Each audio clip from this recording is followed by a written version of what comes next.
You ask Tiger to solve. This deals with linear equations with one unknown. The final result is p equals 15. Let's solve it step by step. Simplify the expression. Expand the parentheses. Simplify the arithmetic. Expand the parentheses. Simplify the arithmetic. Group all constants on the right side of the equation. Add 30 to both sides.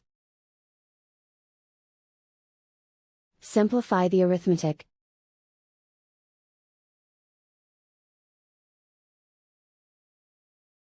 Isolate the p. Divide both sides by 2. Simplify the fraction. Find the greatest common factor of the numerator and denominator. Factor out and cancel the greatest common factor. And so the final result is p equals 15.